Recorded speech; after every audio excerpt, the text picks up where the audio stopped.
भारतीय कला संस्कृति और परंपरा का जतन करने के लिए 2008 में ग्राम ज्ञानपीठ की स्थापना की गई।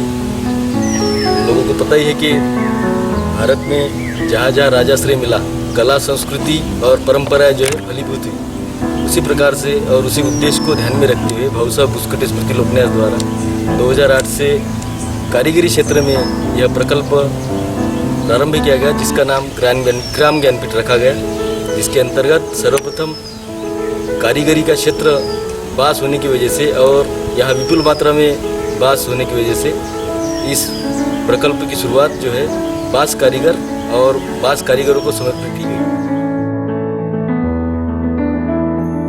2008 से बांस कारीगरी प्रारंभ करने के बाद 3 वर्ष में इस कारीगरी का अध्ययन किया और अलग अलग क्षेत्रों में किस तरह की कारीगरी यहाँ मौजूद है उसको देखते हुए फिर माटी कला, मेटल, गोबरशिल्प, काष्ठशिल्प, ये इन कलाओं में भी यहाँ प्रशिक्षण केंद्र प्रारंभ हुआ।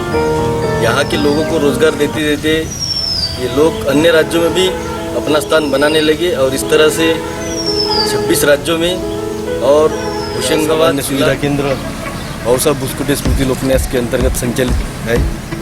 यहाँ 30 से 35 लोग निरंतर कार्य कर रहे हैं। खासकर बांस के छोटे छोटे उत्पाद बनाना, फर्नीचर बनाना, माटी के बॉटल, गणेश जी तथा अनेक प्रतिमाओं का निर्माण करना, अगरबत्ती की स्टिक बनाना और अगरबत्ती का कार्य ये प्रारंभिक रूप में यहाँ शुरू हो गया है। ज़्यादा से ज़्यादा लोग सामान्य सुविधा केंद्र से जुड़े, यहाँ उपलब्ध अत्याधुनिक मशीनरी का प्रयोग करें और अपने रोजगार को आगे बढ़ाए, इसलिए न्यास उनको सर्वोपरि सहायता कर रहा है। भाऊ साहब बुस्कुटे स्मृति लोकन्यास गोविंद नगर द्वारा संचालित कृषि विज्ञान केंद्र गोविंद नगर होशंगाबाद का मुख्य उद्देश्य जैविक खेती को बढ़ाना, साथ ही साथ उनको खेती के लिए प्रेरित करना, पशु स्वास्थ्य प्रबंधन एवं गौ संवर्धन, जल संरक्षण, समन्वित खेती करना, पारिवारिक स्तर पर पोषण सुरक्षा, उन्नत बीज उपलब्ध कराना, ग्रामीण युवाओं को कौशल विकास को बढ़ाना एवं कृषि समस्याओं का स्थानीय स्तर पर समाधान करना। गौ विज्ञान अनुसंधान केंद्र, जिसका मुख्य उद्देश्य है साहिवाल नस्ल का संवर्धन करना है। इस संवर्धन के लिए आसपास के गांवों से देसी गाय को लोग लेकर के आते हैं क्रॉस कराने के लिए। अभी तक 400 से ज़्यादा गाय यहाँ से क्रॉस हो चुकी हैं, जिसका एक अच्छा रिजल्ट देखने को मिल रहा है। वहाँ पे उनके यहाँ पे भी जो देसी गाय थी उससे जो पैदा हुए बछिया या बछड़े साहिवाल नस्ल के हैं।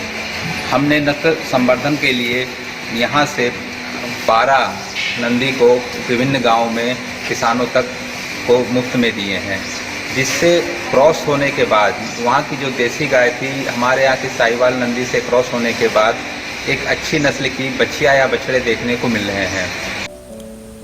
चारा उत्पादन इकाई कृषि विज्ञान केंद्र में चारा उत्पादन एक इकाई है। इस इकाई में इस प्रकार के चारे, इस प्रकार के घास उगाए जाते हैं, जिससे किसान को या कृषकों को कम लागत में पशुपालन किया जा सके।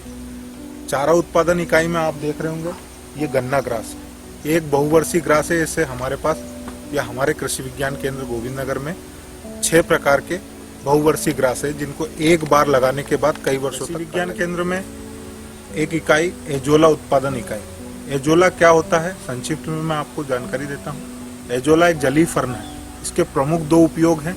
एक, पशुओं को हरे चारे के रूप में देना, जिससे प्रोटीन की मात्रा पशुओं को दी जा सके, ये प्रोटीन का रिच सोर्स होता है।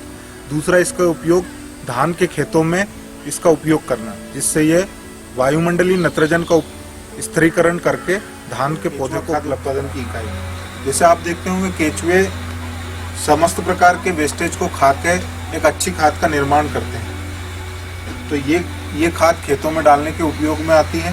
प्लस केचुए हमारे एक मित्र होते हैं, तो ये खाद बनाते हैं और हमारे लिए इस खाद का उपयोग कृषि योग्य भूमि में किया। बायोगैस प्लांट, गोबर का समुचित उपयोग करके ईंधन के रूप में गैस को उत्पादन करने की एक इकाई कृषि विज्ञान केंद्र। गोबर इस टैंक में घुलता है।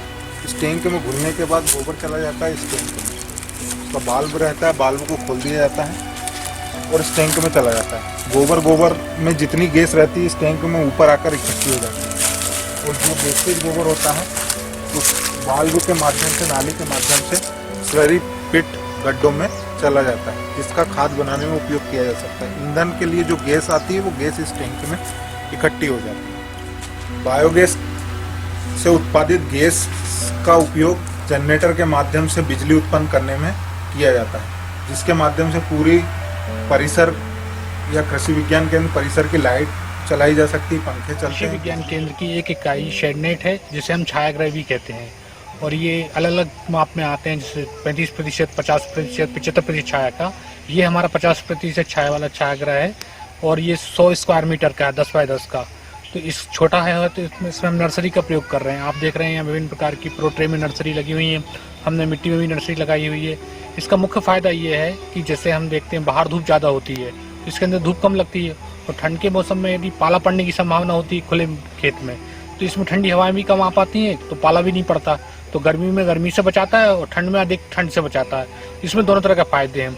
और बारिश के मौसम में यदि जल निकासी की व्यवस्था हो तो बारिश में भी इसमें फसल नमस्कार।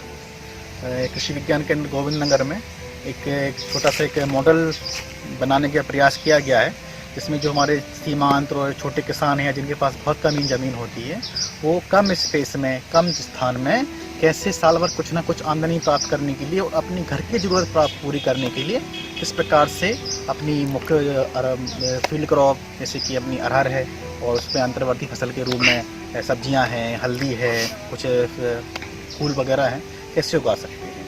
तो यहाँ पर एक छोटा सा एक मॉडल बनाने का प्रयास किया गया है, जिसमें अरहर के 100 प्लांट लगाए गए हैं। इनके ऊपर हमने लाख भी चढ़ा दी है और लाख का भी कीड़ा क्या है काफ़ी मात्रा में फैल गया है, जो कि हमें अरहर की फसल तो मिलेगी इससे करीब करीब एक पेड़ से हमको करीब करीब 1.5 से 2 किलो अरहर मिलेगी, और जो हमने लाख लगाई है उससे हमको लाख प्राप्त होगी। एक प्लांट से करीब करीब 700 ग्राम से लेके 1 किलो तक लाख।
सरस्वती ग्रामोदय विद्यालय गोविंद नगर का आरंभ 14 नवंबर 1992 को 18 भैया बहनों से संस्कार केंद्र के रूप में आरंभ हुआ।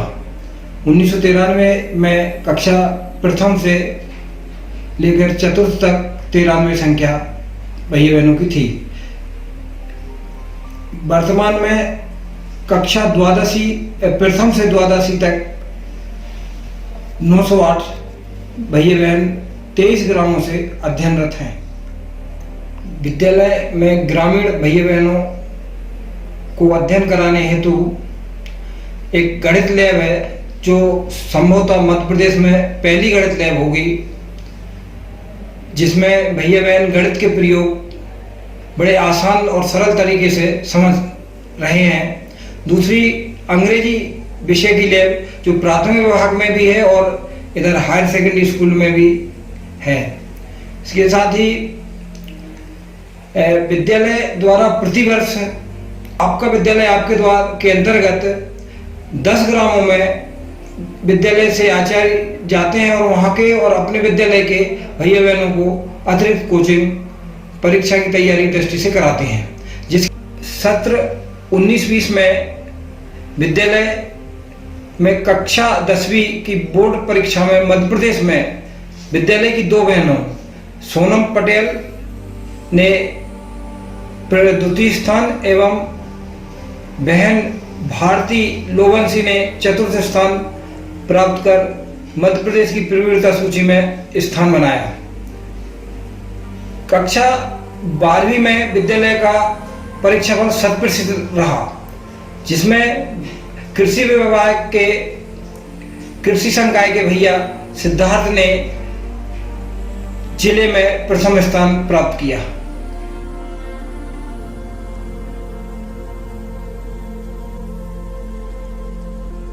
ये जो चुनाव प्रक्रिया है इसमें लोकतंत्र की पहचान और भैया बहनों को वोट डालने का अधिकार, वोट कैसे डालना उसकी पहचान ये होती है। और सरस्वती ग्रामोदय विद्यालय प्रतिवर्ष ये प्रत्यक्ष प्रणाली से छात्र संघ चुनाव कराता है।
मेरा गांव मेरा तीर्थ संकल्पना को लेकर भाऊ साहब बुस्कोटे स्मृति लोक न्यास द्वारा ग्रामीण क्षेत्रों में शिक्षा, स्वास्थ्य और स्वावलंबन की दृष्टि से कुछ प्रयास किए जा रहे हैं, जिसमें स्वास्थ्य की दृष्टि से बनखेड़ी ब्लॉक के चयनित ग्रामों में, जिन ग्रामों में स्वास्थ्य की अति आवश्यकता है, उन गांवों में स्वास्थ्य शिविर आयोजित किए जाते हैं।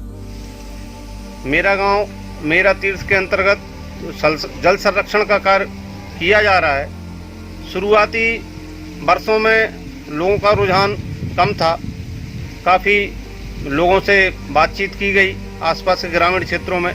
धीरे धीरे जल संरक्षण के प्रति लोगों का रुझान बढ़ा है और स्वप्रेरणा से भी लोग जल संरक्षण के लिए बोरी बंधान, स्टॉप डैम, अनेक प्रकार के प्रयोग समाज के द्वारा किए जा रहे हैं। कोरोना काल महामारी के दौरान न्यास द्वारा भी ग्रामीण क्षेत्रों में सैनिटाइजर का काम संस्कार केंद्र के दीदियों द्वारा निर्मित मास्क वितरण, न्यास के आसपास के ग्रामीण क्षेत्रों में लगभग 2000 मास्क निःशुल्क वितरित किए गए। जिन जिन ग्रामों में संस्कार केंद्र संचालित हैं, उन ग्रामों में मास्क के साथ साथ साबुन बट्टी का भी वितरण किया गया है। और जो प्रवासी मजदूर न्यास के सामने से गुजरते थे, उनको भोजन वितरण की व्यवस्था, रात्रि विश्राम की व्यवस्था और प्रशासन के सहयोग से उनको गंतव्य तक पहुंचाने की व्यवस्था न्यास के माध्यम से की गई है।